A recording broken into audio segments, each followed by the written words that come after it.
Bem, seguindo aqui uma sugestão de um participante aqui do grupo que falou que está um pouco confuso, as ideias estão muito misturadas, e tem muito. A gente falou de muita coisa, então eu pensei em. Eu lembrei do timeline que a gente fez, da linha do tempo que a gente desenvolveu ali, para falar um pouco do. Oh, perdão. Para falar um pouco do período pré-islâmico, que é essa timeline que vocês veem aqui em cima, né? E montei uma timeline que vai no período islâmico. Uma linha do tempo bem resumida de parte do que nós vimos. Aí eu vou recapitular um pouco do que a gente viu, do que a gente visitou, para a gente poder dar o próximo passo, tá? Então, essa é a linha do tempo do Islã. A gente tinha aqui, do lado esquerdo, vocês veem Roma, né? O Novo Testamento.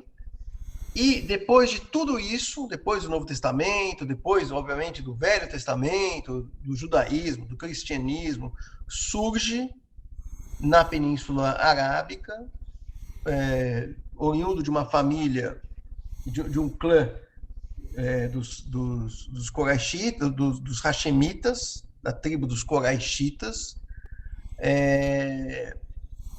uma pessoa que se declara um profeta,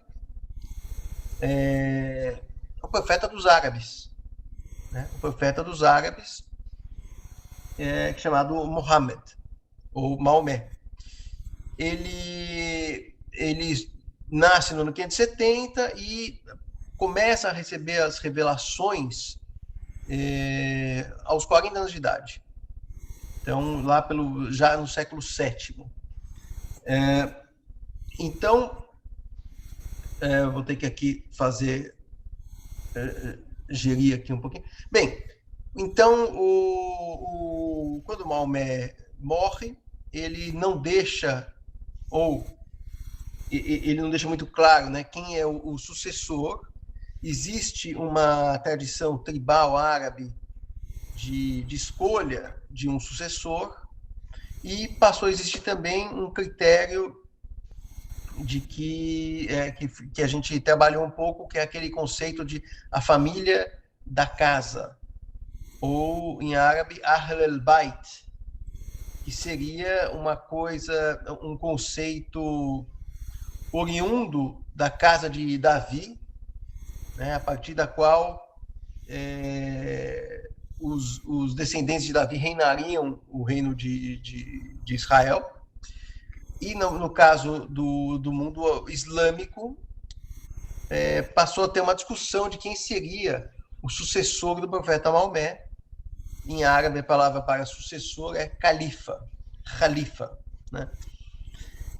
Nos primeiros 30 anos, foi um período conhecido como o califado dos Rashidun, que seriam os companheiros do profeta Maomé, corretamente guiados, assim chamados, e que terminou com o quarto califa, o Ali, quando foi assassinado pelo Yazid.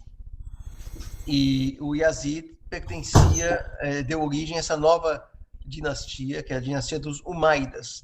Mas é uma dinastia que, no final das contas, os Umaydas eles eram os grandes comerciantes de Meca, que no princípio do Islã teriam até se oposto ao profeta Maomé, né? E então havia muito ressentimento por parte dos alidis. Alidis, que eram os partidários do Ali, aqueles que achavam que o sucessor do Ali deveria ser o filho do Ali, e assim por diante, os netos, e assim vai, toda a família do profeta. Sob o argumento de que não é o homem que escolheu, não é o homem que escolhe quem é o sucessor do profeta Maomé, e sim Allah. É ele quem escolhe.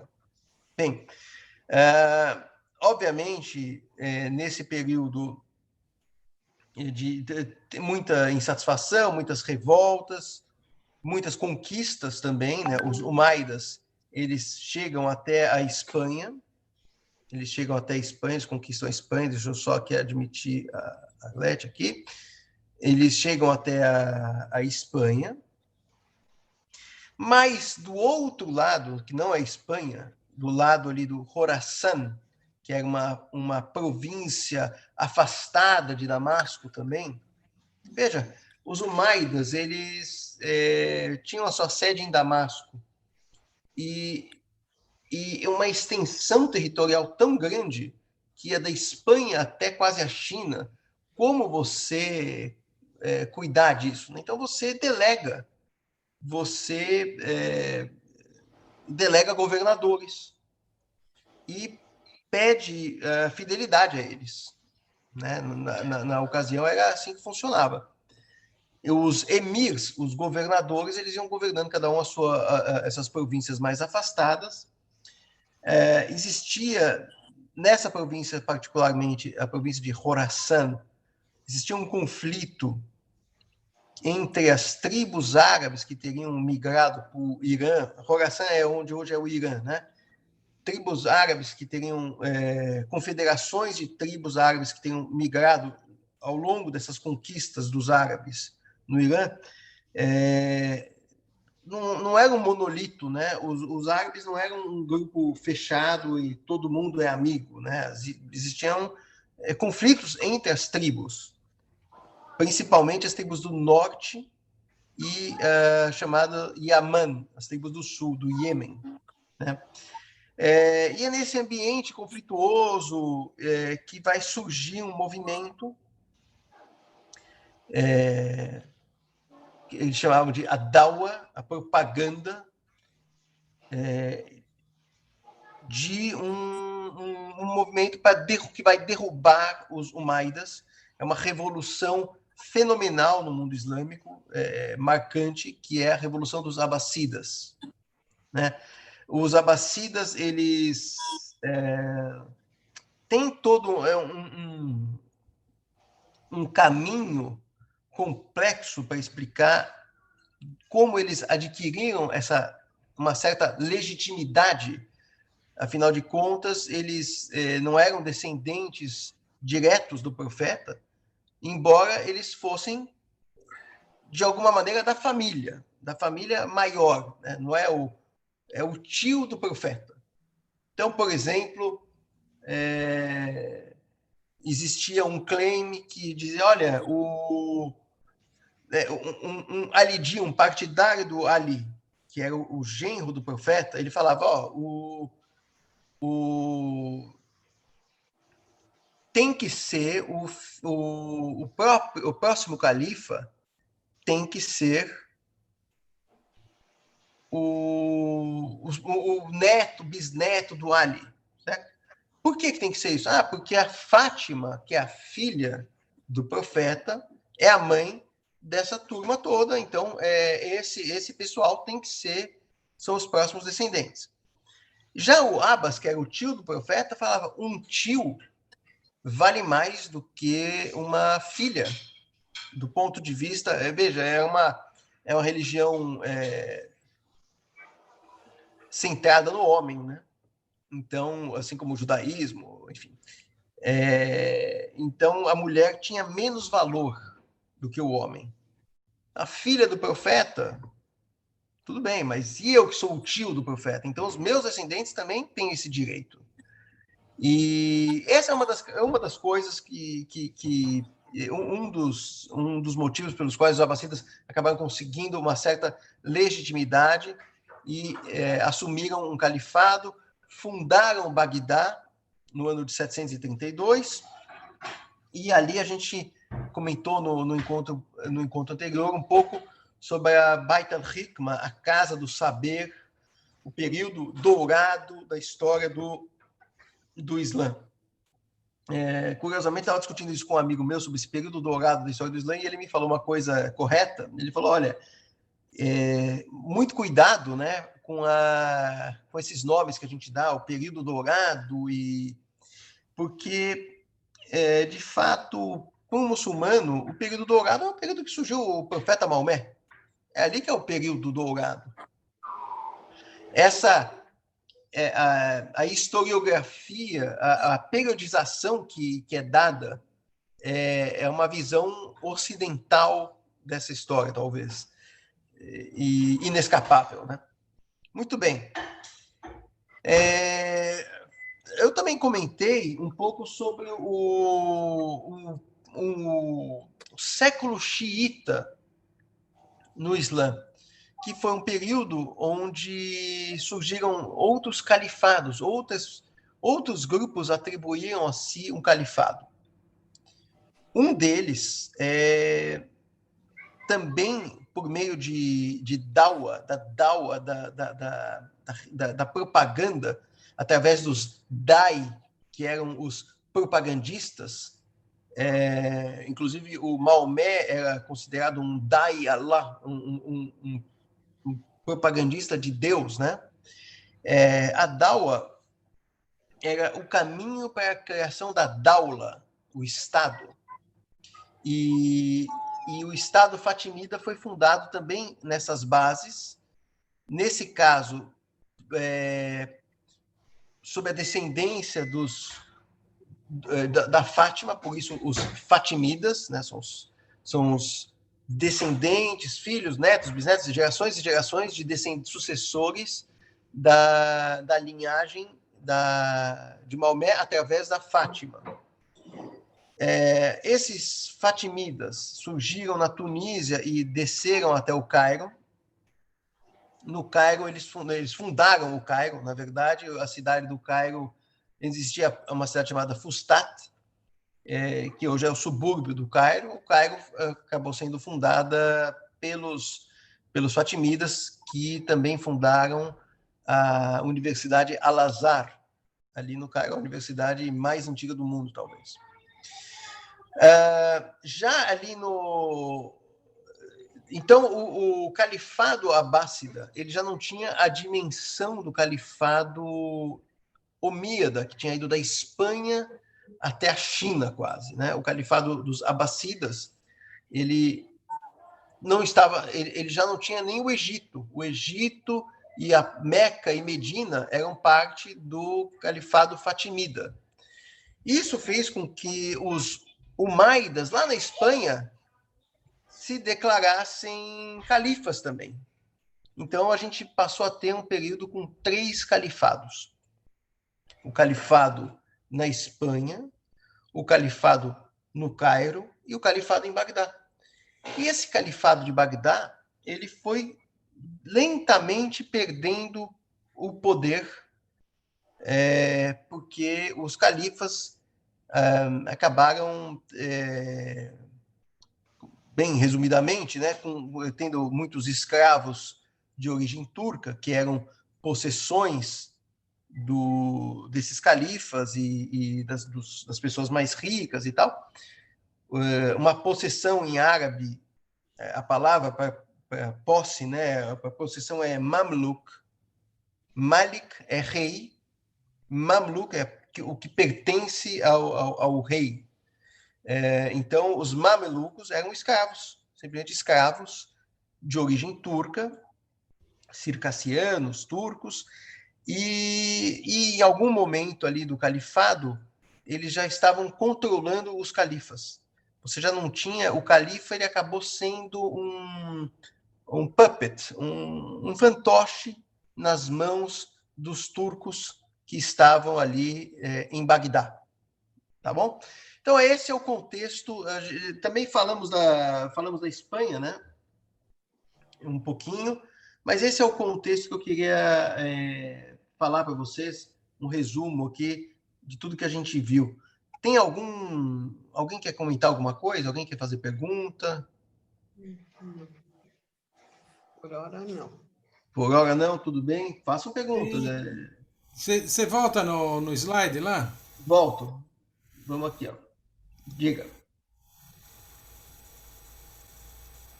Tá aqui. Pode falar. E esses buídes você não comentou, os turcos, os mongóis, os cruzados, os Seljuks. seljuks, e os Tudo isso Não, eu vou comentar sobre eles, mas o que eu queria, pelo menos, é comentar até onde a gente caminhou, né, até Ah, tá bom. o encontro passado. Os Tá bem? buídas, eu não vou dar tanta ênfase nesses nossos encontros, porque tem que entrar bastante em detalhe, mas eram os emires, os governantes, né, da região ali onde hoje é o Irã. E o curioso dos buídas é que, assim como os fatimidas, eles eram xiitas. Então, e vocês talvez, não sei se vocês se lembram da seita dos assassinos que eu tinha comentado. A seita dos assassinos, ela é o velho da montanha lá de Alamut, na Pérsia, que cooptava, né? Cooptava jovens, dava o haxixe para eles fumarem, e eles iam lá e faziam atentados suicidas, quer seja contra os abacidas, e aí vale uma ressalva, os abacidas eram inimigos dos fatimidas. Os fatimidas eram um califado xiita, enquanto que os abacidas eram um califado ortodoxo sunita, vamos dizer assim, né? E dentro do califado dos abacidas existiam grupos xiitas. E um desses grupos era um grupo ismaelita. Oi, Jô, quer falar, mãe? Quer falar alguma coisa? Tá. E dentro desse grupo de xiitas no Irã, existia essa seita ismaelita, que é uma linha dos xiitas que existe até hoje. E essa seita dos ismaelitas, esse grupo de ismaelitas, eram conhecidos como os hashashin, ou os fumantes de hashish. Eram árabes. Oi? Eram árabes. Árabes, mas talvez persas, árabes, não sei te dizer se eram. Não sei te dizer. Tá. O que eu sei é que o fundador desse grupo, ele foi para o Cairo, estudou no Cairo junto com os fatimidas, e ele era um dai também, um D-A-I, né? Um dai, um propagador do ismailismo. Então ele voltou, ele sofreu perseguições no califado dos abacidas. E ele era o... Então, ele cooptava jovens, esses jovens cometiam atentados, e algumas das vítimas eram cruzados. Então, os cruzados chegavam lá na Europa fugindo, morrendo de medo desse grupo, e as pessoas falavam, mas o que está acontecendo lá no Oriente Médio? Então, o cruzado falava, olha, tem um grupo de pessoas que matam. Quem são eles? São os assassinos, que é a palavra hashashin, vem de grama, né? Fumantes de hashish, e ela que deu origem ao termo assassino na Europa, porque os franceses não falam o ha, né? Então eles falam só o assassin, né? Então, só um instantinho aqui, eu preciso só colocar em mudo umas pessoas aqui, só um segundo. Se vocês puderem colocar em mudo, eu agradeço, tá? Cadê mute? Cadê? Não. Bom, enfim, vamos seguir aqui. Peço que todos, se puderem colocar no mudo, eu agradeço, tá? Bem, Ezequiel, está respondido aqui o teu ponto? A gente vai entrar agora justamente falar dos turcos, dos mongóis e dos cruzados e dos seljuks, que são turcos. Tá? Vamos aqui, então, na parte da história. A gente já comentou sobre toda essa parte de cima, né? Agora a gente vai entrar no período que eu chamei aqui de crise do Islã. Por que eu chamei de crise do Islã? Porque havia ataques de mongóis, haviam as cruzadas, normandos tomando as ilhas que pertenciam pertenciam aos muçulmanos ali no Mediterrâneo, e o período da Reconquista. Vou ter que realmente aqui só colocar no mudo aqui. Eu não sei como colocar no mudo aqui. Eu vou pedir, então, Joelle, se você puder colocar no mudo, eu agradeço. Ruth também, eu não estou conseguindo aqui colocar no... consegui aqui, mute all. Consegui. Não consegui. Lamento. Não está funcionando aqui. Bem, antes de falar da crise do Islã, eu quero falar sobre esse grupo aqui dos Seljuks, tá? E onde que entram os turcos na história? A gente está falando até agora de árabes que fundaram essa nova fé monoteísta, e tinham que convencer as pessoas, onde quer que eles passassem, a adotar essa fé. Um desses grupos foram os persas. Os persas no Irã foram os primeiros, talvez, ali a sentir, e os coptas no Egito, né? Os primeiros nessa expansão que sentiram, olha, quem é essa nova religião e o que vocês querem. Tá? Bem, os turcos, eles são originários ali das estepes da Ásia, estão um pouco mais afastados estavam um pouco mais afastados ali do que a gente chama de Oriente Médio e do Irã, mas, enfim, sempre foram devagarzinho chegando. O Tugrul, que era um guerreiro turco, acabou adotando o Islã numa prática que era relativamente comum lá pelo ano 1000, desses grupos das estepes, né? Por exemplo, os russos adotaram a ortodoxia cristã no ano 1000, mais ou menos. Alguns dizem que é por causa da vodka. É sério isso. Eu não sei qual a relação ainda, mas eu li um artigo falando que a vodka ela acabou influenciando essa escolha. Um outro grupo que é menos conhecido é um grupo dos cazares, que adotaram o judaísmo no século VIII. E os turcos, esses turcos das estepes, descendentes desse Seljuk, que é um nome de uma personalidade, né, de um personagem, esses turcos adotaram o Islã sunita, diga-se de passagem. O Islã sunita. E eles foram entrando ali pelo Irã, e houve uma batalha, essa batalha aqui de Dandankan, no ano 1040, foi vencida pelo Alp Arslan, que era os Alpes são os leões turcos, né? Eles conquistaram uma dinastia também turco-persa dos Ghaznavidas, e derrubaram essa dinastia e prometeram ao califa em Bagdá que eles iriam proteger o califa. Essa é a novidade que os Seljuks trazem aqui para o Oriente Médio.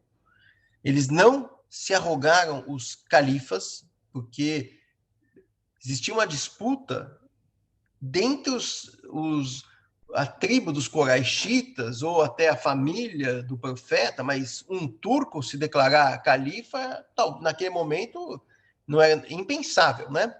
Mas eles se declararam como os protetores do califa. E a filha do Alp Arslan, por exemplo, se casou com o califa.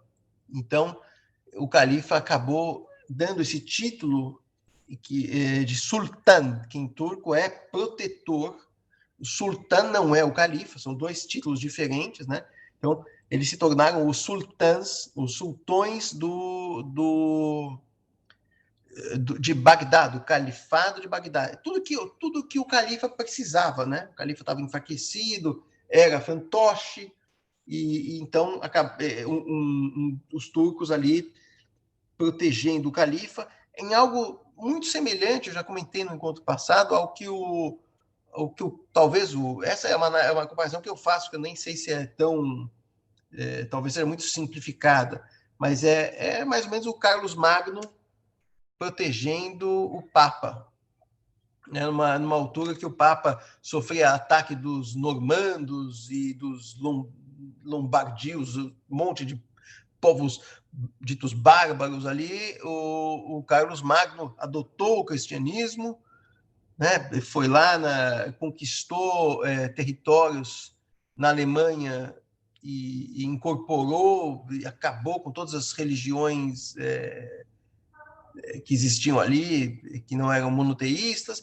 e acabou sendo coroado o imperador do Sacro Império Romano Germânico. Tá? Então, a comparação é essa. Os turcos eles entraram no Islã como mais ou menos o Carlos Magno seria para o Papa. Uma das coisas que os sultões eles perceberam, existia esse grupo muito forte de xiitas, e tinha os fatimidas, enfim. Um dos vizirs, ou seja, o primeiro-ministro do sultão Malik Shah, ele chamava Nizam al-Mulk. E o Nizam al-Mulk ele era um fervoroso sunita. Ele é um dos responsáveis pelo renascimento do sunismo, né, do Islã de uma maneira geral. E ele fundou várias escolas corânicas, chamadas Nizami, em homenagem a ele, e todas elas tinham a influência desta figura aqui, chamada Al-Ghazali. Esse é um cara que vai merecer um tempinho ali de dedicação. Eu não sei se agora é o melhor momento. Vamos ver aqui. A gente pode começar um pouco a falar do Al-Ghazali. E ele é muito interessante, é uma figura um pouco controversa. Ele é considerado um crítico fervoroso da falsafa, da filosofia no mundo árabe. E aí você pode concluir, então, que ele é um cara obscurantista, contrário à razão, que era o mote da falsafa. Ele escreveu o livro chamado Tahafut al-Falasifa, que é a incoerência dos filósofos. E se você olhar atentamente esse livro, você vê que ele não refuta a razão. Ele não é uma pessoa irrazoável.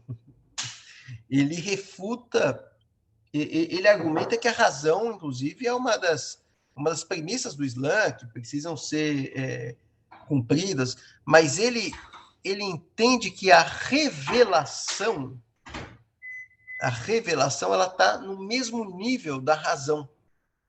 É como se a razão ela tivesse sido um presente de Allah também. Então é importante você... A razão ela tem que existir para encontrar Deus. Ela não tem outro objetivo. A razão ela é importante.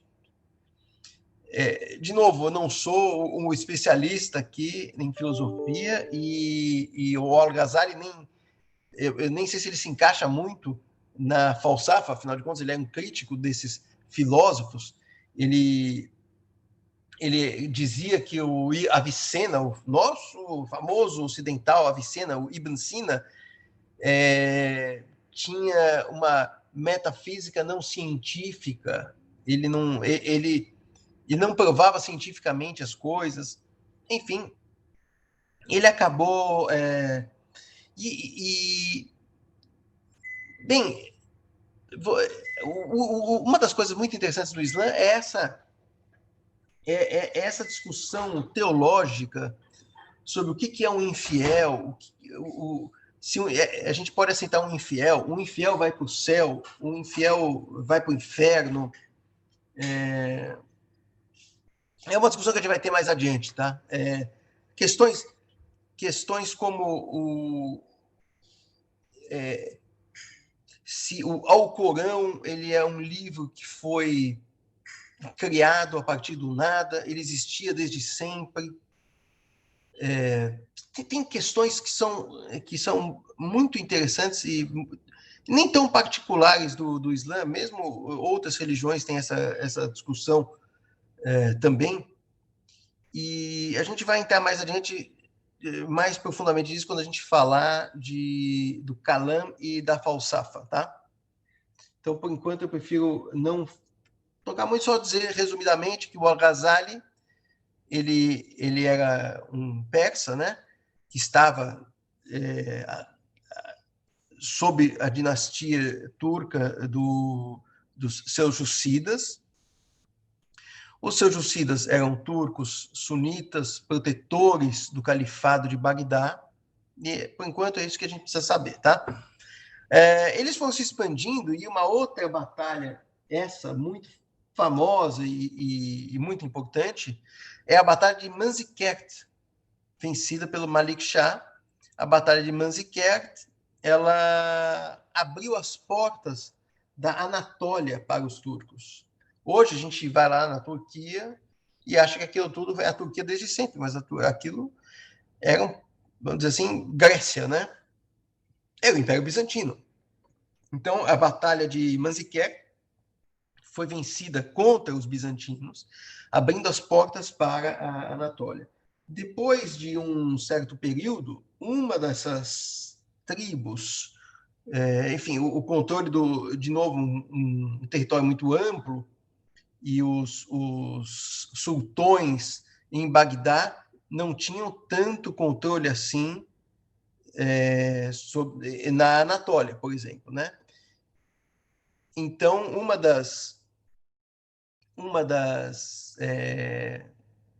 um desses grupos dissidentes na Anatólia, quando o sultanato acabou ruindo, eles acabaram fundando um outro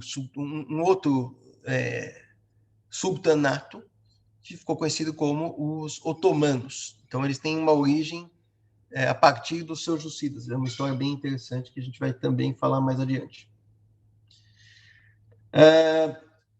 As cruzadas. As cruzadas que a gente conhece, né? Isso é um tema que foi estudado na escola. Foram várias cruzadas. A primeira delas, que foi motivada, alguns dizem que foi motivada pela agressividade com que os seljúcidas tratavam os cristãos. Essa é um dos pontos.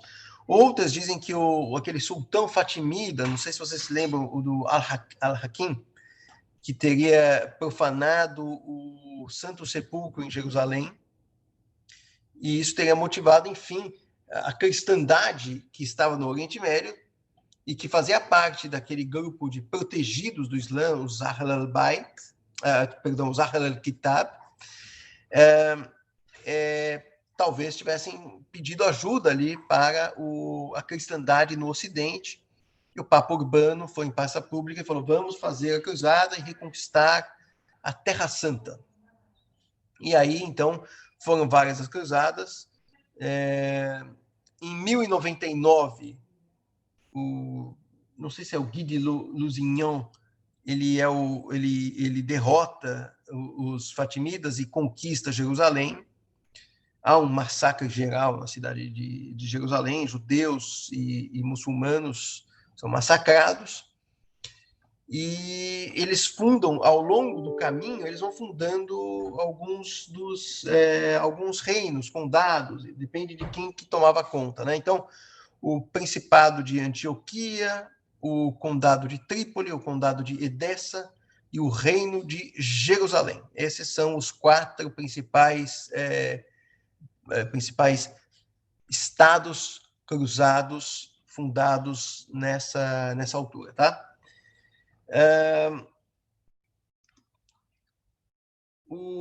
Vamos aqui, então, só para complementar, a Reconquista, eu já tinha comentado. Lentamente, os reis católicos foram ganhando terreno na Península Ibérica e sobrou apenas os Nasridas, a dinastia dos Nasridas, que era um reino berbere em Granada, até que em 1492 os reis católicos conquistam Granada, o califa se entrega, né? Enfim, é exilado, tem uma certa, existe um certo protocolo ali, naquele que ficou conhecido, naquele palácio que ficou conhecido como Alhambra, que significa a vermelha, La Roja, Alhambra, em árabe significa vermelho. Nesse mesmo palácio de Alhambra foi editado, em 1492, a expulsão dos judeus e dos muçulmanos da Península Ibérica, da Espanha, né? do Reino de Aragão e de Castela. Depois teve a expulsão em Portugal, mas nesse instante é o Reino de Leão e Castela. Tá? Já falamos aqui dos Seljuks, agora, eu queria comentar um pouco sobre os mongóis.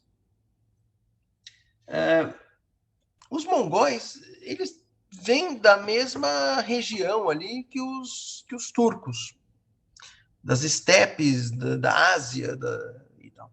E a gente sabe, quem não conhece, o Gengis Khan, né, o grande terror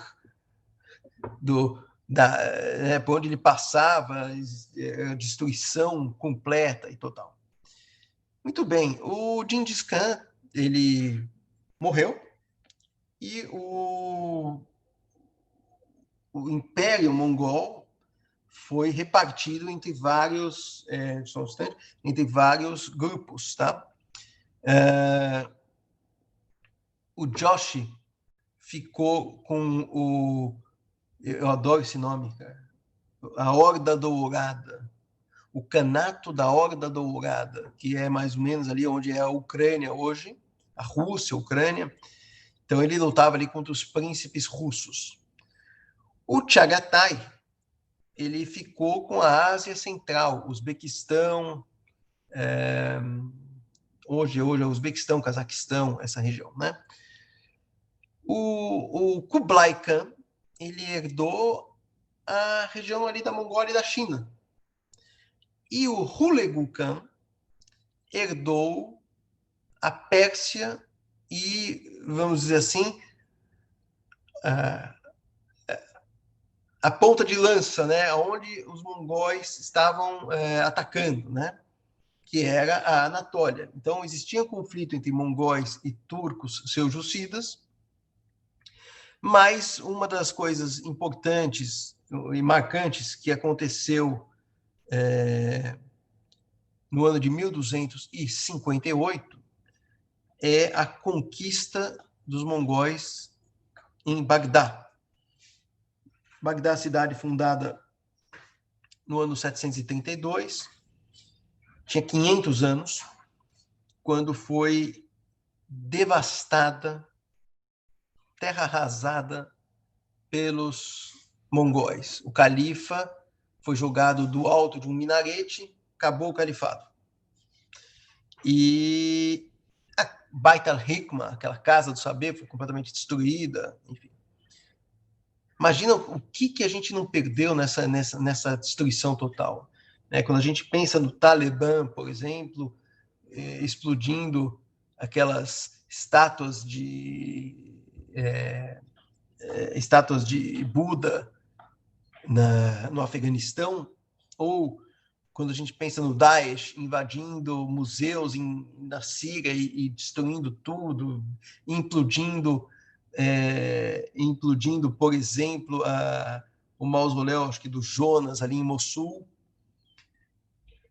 Perdas enormes, mas imagina o que não é aquela Bait al-Hikma, ou o que não seriam o arquivo, a quantidade de saber, de conhecimento que os califas, durante séculos foram colecionando, comprando e guardando ali em Bagdá. E tudo isso acabou se perdendo, né? Muito bem. Bem, os turcos também, aqueles turcos mamelucos que eram escravos dos abacidas. Desculpa, eu esqueci um capítulo bastante importante. É um dos grandes heróis do Islã, chamado Salah ad-Din al-Ayyubi, que nasceu em Tikrit, não era árabe, era curdo, e em 1187 ele lutou contra os cruzados, vencendo-os na Batalha de Hittim, ou de Hattin. Essa primeira foto que vocês estão vendo, eu coloquei umas fotos de viagem minhas aqui para mostrar alguns lugares que eu visitei. Essa aqui é a estátua do Saladino em Damasco. Este aqui é esse que vos fala, né? O Saladino em Damasco, e aqui está escrito Hattin. Batalha de Hattin, não é Hattin de espirrar, né? A Batalha de Hattin de 1187. Ele conquistou Jerusalém de volta para os muçulmanos, e isso ficou marcante até os dias atuais. Tem muita gente que, quando entra naquela questão entre Israel e palestinos, muitos esperam um novo Saladino a reconquistar Jerusalém, porque eles consideram que Israel seria um estado cruzado. Existe muita semelhança numa certa leitura, né, desse episódio que ficou marcante, tá? O Saladino, ele está enterrado, essa aqui é a tumba dele, aqui embaixo, né? Ele está enterrado na cidade de Damasco. Bem, logo depois do Salah ad-Din, uma nova dinastia surgiu no Egito. O Saladino conquistou, inclusive, e derrotou os Fatimidas no Egito. E essa nova dinastia surgiu com esse guerreiro mameluco chamado Qutuz. Ele derrotou os mongóis numa batalha muito interessante ocorrida na Terra Santa, onde hoje é Israel, a batalha de Ain Jalut. Então, eu fico sempre imaginando que curioso, né? Uma batalha entre turcos, mamelucos e mongóis, ali onde hoje é Israel. E o Baibars também derrotou o rei Luís IX na Sétima Cruzada. E tem uma outra também, o Saladino. O Saladino é uma figura muito interessante, tá? O Saladino, sobre diversas fontes diferentes, ele tinha uma certa nobreza e uma certa altivez nas suas atitudes. Tem histórias dele lutando contra o Ricardo Coração de Leão, e o Ricardo Coração de Leão estava no chão, e aí o Saladino pediu para o irmão dele levar um cavalo para o Ricardo Coração de Leão, para falar: um rei não pode lutar no chão. Quer dizer, é o adversário dele na batalha, não nessa batalha, numa batalha posterior, se não me engano, uma Sétima Cruzada, alguma coisa assim, e ele teve esse gesto, é o que dizem, né? Então, com isso, a gente completa esse período de crise no Islã. A gente viu que o Islã sofreu vários ataques, né, de várias frentes, né, os mongóis vindo com tudo e destruindo o califado abássida. Aliás, o califado acabou se mudando para o Cairo. Os abássidas continuaram existindo, aquela linha dos abássidas, sob a proteção dos mamelucos no Cairo. Os seljúcidas, tentando resistir aos mongóis, e ficaram enfraquecidos, perderam dos mongóis. Ao mesmo tempo, eles conseguiram também avançar e reduzir o território do Império Bizantino. O Império Bizantino, na altura dos seljúcidas, ele compreendia essencialmente a cidade de Constantinopla e os arredores.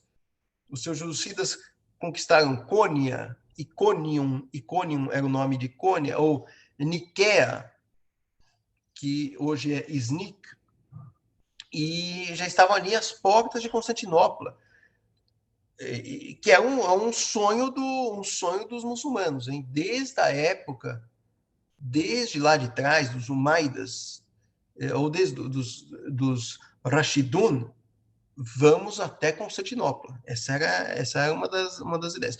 Os Seljuks, eles, como aquele império seljúcida na Pérsia acabou sendo destruído pelos mongóis, que acabaram, depois de um tempo, até adotando o islamismo, a gente chega lá, sobrou para os seljúcidas um pequeno território na Anatólia, onde eles se intitularam Seljuks de Rum, sendo Rum Roma. Então, eles estavam ali na porta de Constantinopla, e eles se intitulavam os herdeiros dessa Roma, que seria Constantinopla. Constantinopla seria a segunda Roma, e eles conquistariam essa Roma, né? Eles seriam os Seljuks de Rum. É um período muito interessante, muito sangue, muita morte, mas é um período muito interessante da história, né? Deixa eu ver aqui como que eu volto aqui. Só um instantinho, eu estou tentando descobrir como que eu volto. Já uma falha aqui, não. Aqui, voltei, pronto. Bem, eu vou agora dar uma parada aqui para a gente poder comentar alguma coisa, tá bom?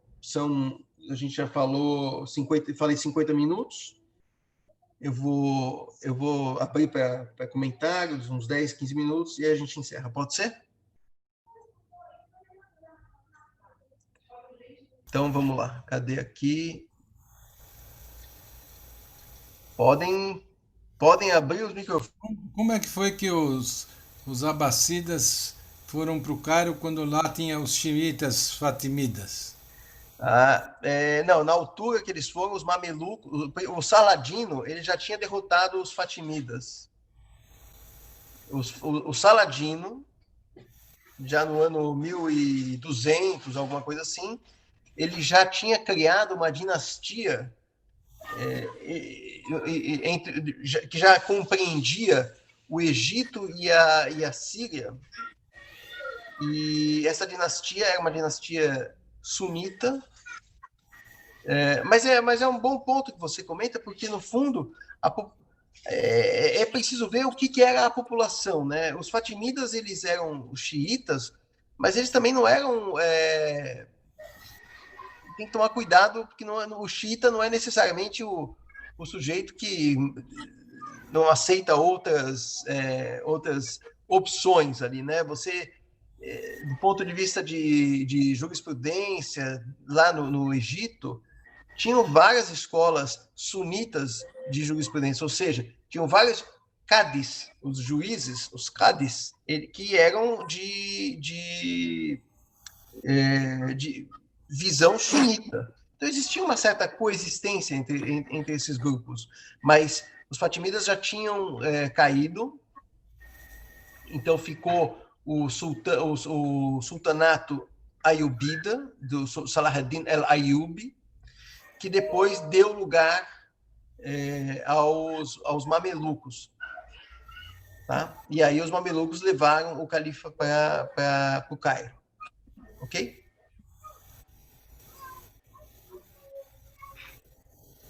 Diga mais. São lutas intestinas, né?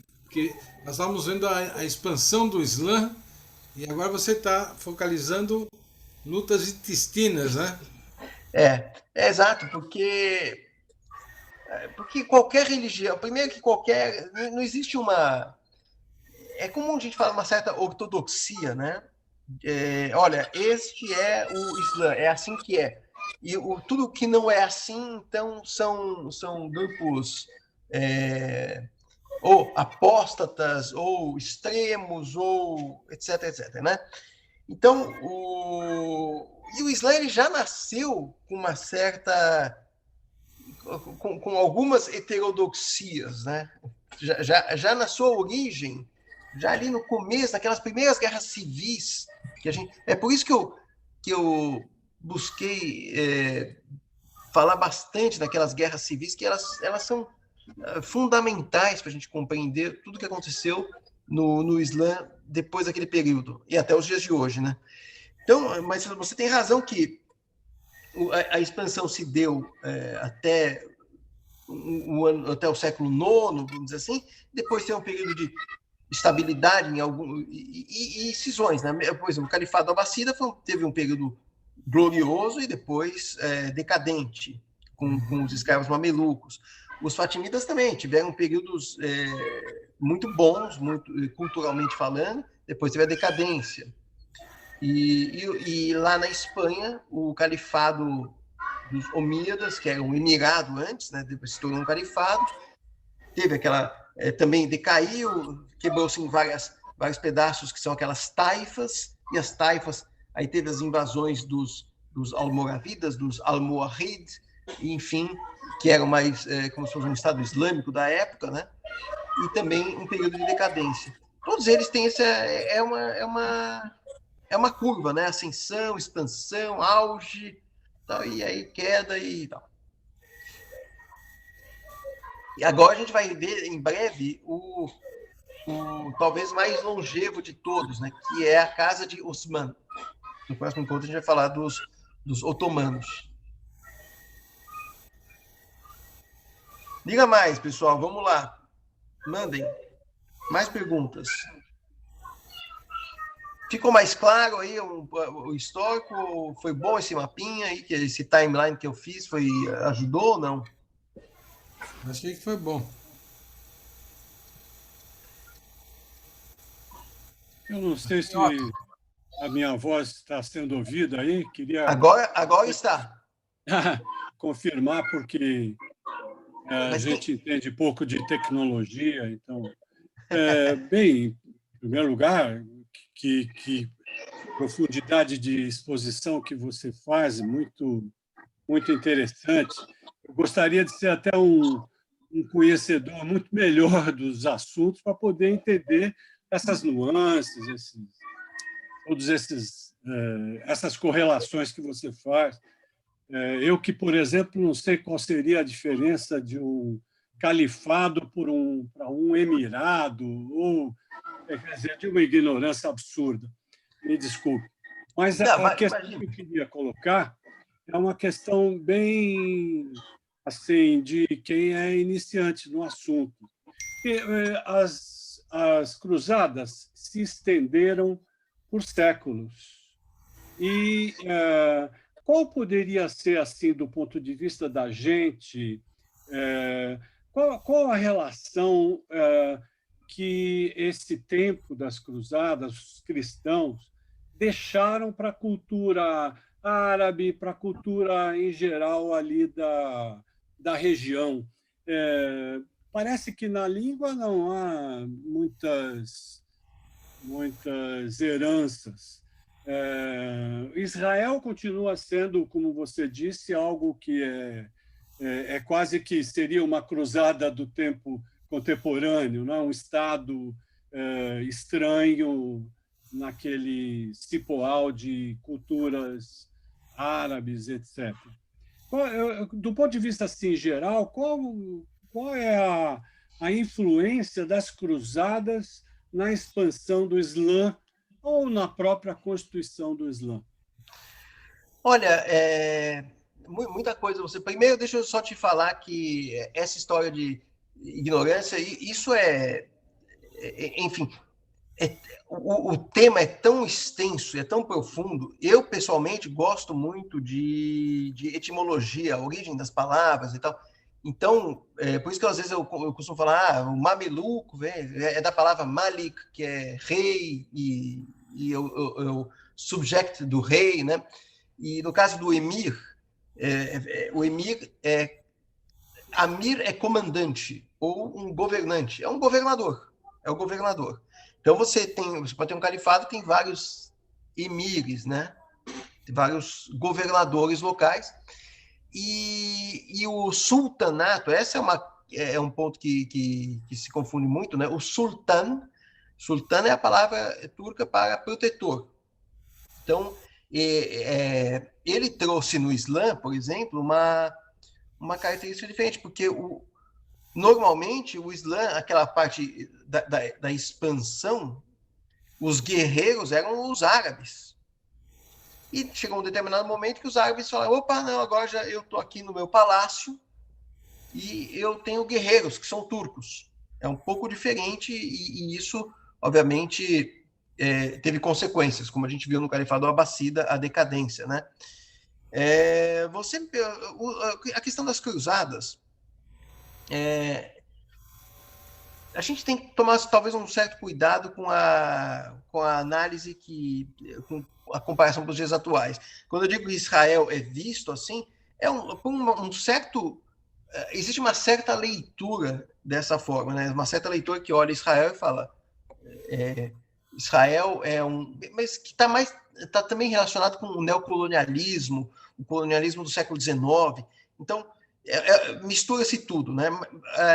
Existe uma marca, uma cicatriz muito grande, no meu entendimento, do Islã com relação às cruzadas. Isso ficou como uma cicatriz na relação entre Oriente e Ocidente, talvez, mais nas releituras que isso leva, né? Então, quando no século XIX a França chegou e falou para o Marrocos: olha, eu vou te proteger aqui, você é um protetorado meu, a Argélia também, eu vou anexar a Argélia. A Inglaterra virou e falou: não, eu vou aqui nos países que hoje são os Emirados Árabes Unidos, deixa que vocês estão sob minha proteção. Então, tudo isso era, de certa forma, visto por grupos mais puristas ou contrários a essa interferência estrangeira como uma espécie de nova cruzada. E isso gerou, talvez, movimentos mais radicais que culminaram no que hoje a gente vê como grupos terroristas, por exemplo, né? Quer dizer, dá para fazer uma linha, não sei se é exagero ou não, é uma linha explicando as torres gêmeas e a cruzada. Existe Mas, de novo, isso primeiro uma interpretação aos olhos de hoje, né, de algo que aconteceu há 1000 anos, mas e que é feita por um certo grupo. Existe uma certa leitura disso, não é necessariamente verdade, ou nem sei se esse termo poderia se encaixar aqui nessa discussão. Você comentou, então, eu não sei se eu respondi direito, eu acho até interessante o seu ponto sobre línguas, porque eu acho que é muito mais o contrário, né? Por exemplo, os muçulmanos em Portugal e na Espanha, quando eles ficaram 700 anos lá, estabeleceram estados e burocracia e tudo, e a gente vê a herança da língua portuguesa, por exemplo, né, com o árabe, né? Se você está em Portugal e você quer visitar o bairro da Alfama, você vai... Por que chama Alfama? O bairro da Alfama, famoso, né? Porque ali tinha um chafariz. E o chafariz em árabe é al-hamma. Al-hamma, que inclusive o hammam vem dessa mesma origem. Então, você vai em Alfama, você vai num sebo em Portugal, que é o alfarrabista, que vem de Alfarabi. Enfim, tem 1 milhão de palavras. Pois é isso mesmo. Você pegou a questão perfeita. Quer dizer, nós conhecemos, quer dizer, a influência do Islã, do mundo árabe, da linguagem, etc., na nossa cultura, como você está explicando, né? Desde a alfama até a alfafa. mas o contrário, é o contrário que mas você me se deu uma desconhece ideia, completamente. Se eu vou a uma cidade que fez parte do Islã, o que eu tenho lá no... Se eu vou a Sevilha, se eu vou enfim, as cidades do sul da Espanha, ou mesmo Portugal, eu percebo até a influência arquitetônica. Mas, ao contrário, se eu estou em Então, Bagdá, tem alguma coisa de francês, ou, não da colonização mais moderna, do capitalismo moderno, mas dessa época a que você se refere. eu vou tentar te O que responder. poderia haver do contrário, no sentido contrário? Eu vou tentar te responder. Eu estou tentando achar uma foto aqui que ia ser muito interessante se eu achasse. Ah, que pena que eu não estou achando. Bom, eu achei uma. Vocês estão vendo essa foto? Vocês conseguem ver essa foto? Deixa eu ampliar um pouco mais aqui. Deixa eu ampliar mais. Essa foto é a mesquita. Aliás, deixa eu ver se eu consigo. Pega aí. Só um instantinho. Se eu fizer assim. Não, aí não adianta. Pega aí. Aqui. Eu não consigo dar um zoom nessa foto aqui. Deixa eu ver aqui. Eu queria mostrar um detalhe dessa foto. Ah, consegui. Essa foto aqui é a Mesquita de Al-Aqsa, em Jerusalém. Ela foi construída, é uma das obras mais antigas que tem ali, enfim, no século VIII. Vocês estão vendo aqui essa janela aqui? Vocês conseguem ver essa flor? Vocês estão vendo isso ou não? Alô, alguém consegue responder? Não. Sim, Tá todo mundo. Tá todo mundo. bem nítido. Então, tentando responder o Fred, essa flor aqui, quando eu vi essa flor, eu falei, olha, como é que eles imitaram os europeus? Né? Porque isso é muito de igrejas europeias. Você vai na igreja gótica aquela que pegou fogo em Paris, Notre-Dame. a Notre-Dame de Paris, você vai ver uma flor assim. Aí o sujeito estava conversando comigo e falou, não, é o contrário, não é que os caras imitaram a Notre-Dame, é a Notre-Dame que imitou o árabe. Então, respondendo o Fred, não sei se isso te ajuda, Fred, eu acho que tem muita coisa, mas são sutis. E talvez a gente nem saiba o que é, entendeu? Muita influência árabe, muita influência... Bom, se bem que acho que o que eu falei também acabou indo na mesma direção da influência árabe na Europa e não o contrário, né?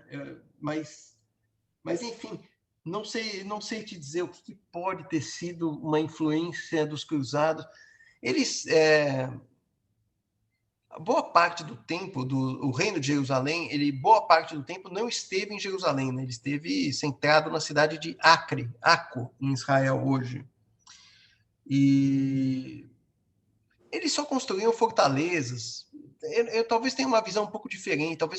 Talvez esses reinos eles não tivessem a mesma característica de um reino árabe que chegou lá para se estabelecer, criou uma certa burocracia, se estabeleceu como um Estado de fato, né?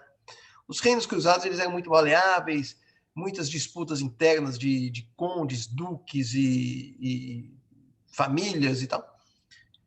Não sei te dizer. Mas está ótimo, poxa. Temos que raciocinar sobre isso. Você nos deu alguns dados. Bom ponto para pensar. Obrigado pela... O Michel. Oi. Me esclarece uma coisa. Você falou uma hora, o sunismo pode ser identificado com o Islã? O que é? Desculpa, repete, mãe. Desculpa. Sunismo. Não, o sunismo é o que é compreendido hoje como a ortodoxia do Islã. Ele é o Islã. Tá? Ele é o Islã? A gente não pode... É muito complicado dizer que é o Islã, né? Porque os xiitas também dizem eu sou o Islã. Mas digamos que existe uma certa ortodoxia compreendida como sendo o sunismo, que seria os seguidores da Sunna. A Sunna é um livro que compreende os ditos do profeta, que são aqueles hadith, São o que o profeta fazia e tal. Alguma coisa assim. Então, existem vários grupos muçulmanos nos dias atuais. São várias vertentes, né? Inclusive com pensamentos diferentes, né? Eles só perdem em número de vertentes para o judaísmo e para o cristianismo, acho. Bom, o cristianismo ele tem a quantidade de grupos, né? Você tem etíopes, coptas, armênios, russos, siríacos. Você tem todas aquelas igrejas do Oriente, né? Eu tenho até esse livro aqui as igrejas do Oriente que foram as igrejas assírias, não sei se vocês estão vendo nesse livro, que são aquelas que nos primeiros concílios que tinham, né, as reuniões para estabelecer o dogma, para estabelecer toda a liturgia, havia cisões, né?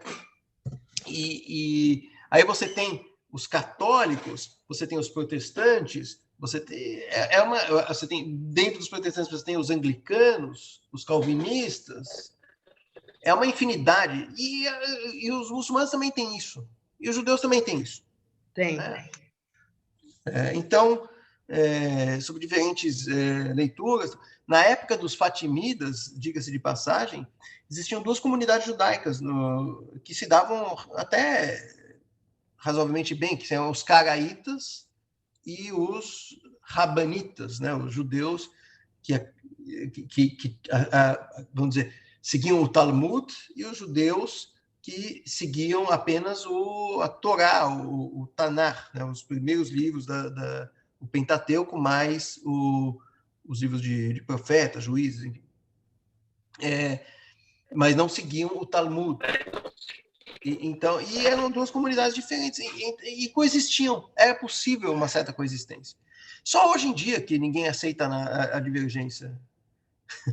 No passado, isso era aceitável. As pessoas tinham ideias, tinham opiniões diferentes. E, às vezes tinham algumas mortes por causa disso, mas enfim. Enfim. Diga mais, Miguel, você ia fazer alguma pergunta? Diga. Não sei. Alguém vai fazer pergunta mais? Quem que está aqui, ó? Alô, Oi. Alô. Sim. Marta? Tá bom. Marta Souza. Tá ótimo. Marta Souza. Não, agora parou. Marta Souza, quer fazer pergunta? Onde você está?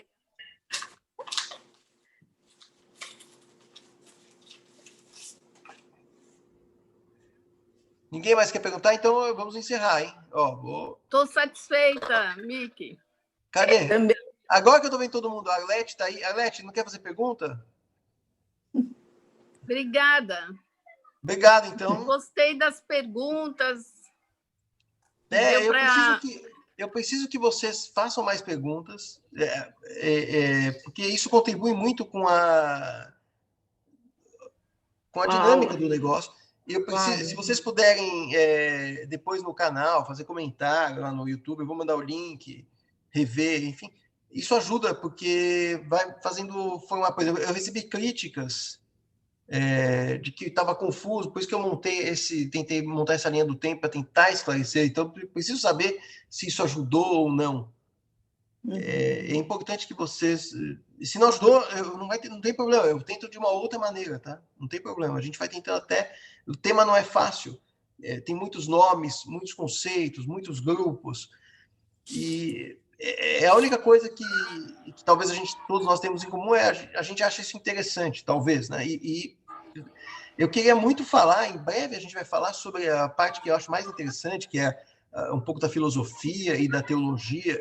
É um tema que eu conheço muito pouco e que é demais assim para pensar, e mostra como o mundo islâmico é rico, e não é só essa visão que a gente tem meio, são radicais e querem matar todo mundo, e coisas desse tipo. Se eu conseguir convencê-los disso, eu já estou feliz. Michel, oi, sou eu agora, consegui. Marta, diga. Não estava sabendo mexer. Ah, Então, desculpa, fala. eu sempre entro atrasada, porque o horário é meio complicado, já te falei. Mas olha, se nas próximas vezes você conseguir, você falou que vai entrar nessa parte mais filosófica, explicar melhor, explicar um pouco mais a diferença entre os sunitas e os xiitas, eu sempre tive curiosidade. Você já me falou algumas vezes, mas é bem complexo. Acho que seria É complexo, mas eu falo de novo, não tem problema. A gente comenta mais, Marta, pode deixar.